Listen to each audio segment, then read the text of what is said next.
Hey YouTube. Well, today we're going to do something a little bit more interesting. We're going to install a LaserMax guide rod laser into a Sig P220. It's a 45 ACP by Sig. This one actually was made in Germany. It's one of the early models. Doesn't have rail on it, so you cannot add a laser or light to it.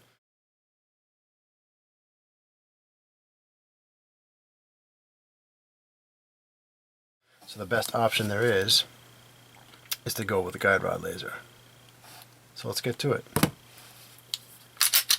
First thing you have to do is break the gun down. Take the slide off. Take your recoil spring out, your guide rod and recoil spring. Then you take the LaserMax.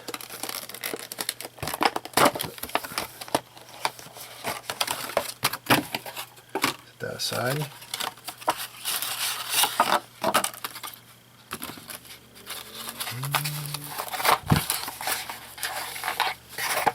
You have a new guide rod and spring, and you have to line it up so that the smaller half of there's two different halves of this.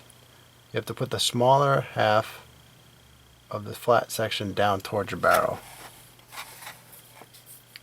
So when you put it in, the larger one should be up the top. That's the opposite of the other one down the bottom.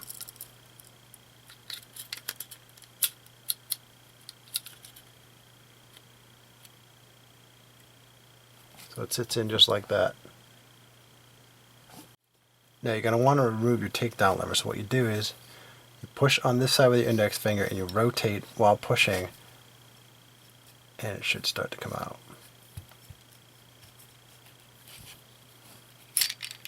Pops right out. Okay, so now you install the new takedown lever. What you do is you start with it up in the upward position, pointing upward, and you rotate it clockwise as you push downward, and it should snap in. And then you realign it with the hole on the opposite side. Again, gently pushing and rotating.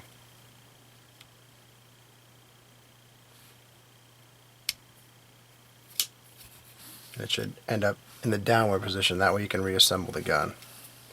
Now, having already installed the guide rod laser and return spring, put the two halves back together again.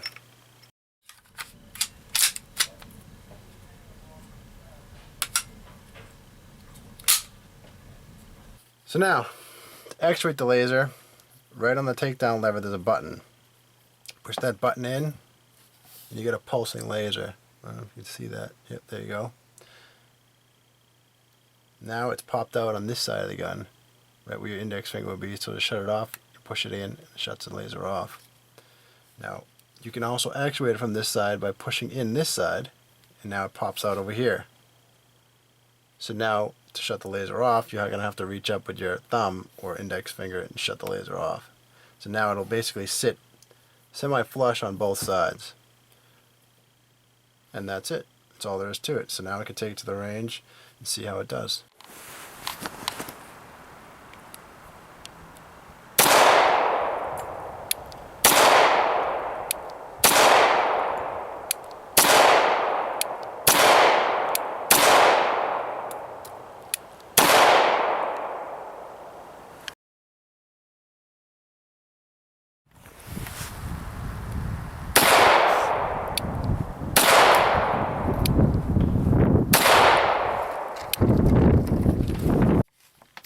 Okay, sorry that was so short. It's a little windy that day and the targets were blowing all over the place, and I was trying to shoot with one hand, and I'm sure there was an earthquake and all sorts of other stuff going on too for other excuses. But didn't have that much shooting footage for you. But what I learned was basically if you put a good way to demonstrate is if you take one of the bore sight lasers and you put it down the bore and you would aim it at the wall, this is what you're going to see.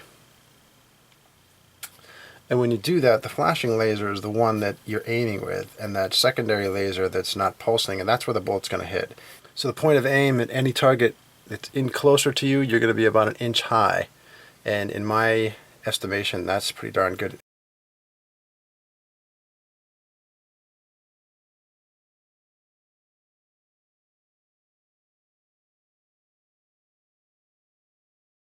So in my estimation, it's the best laser you can get for guns like this. It's very easy to assemble into your gun, no adjustments needed, and the biggest thing is, since it's internal to your gun, you will not need to buy a new holster.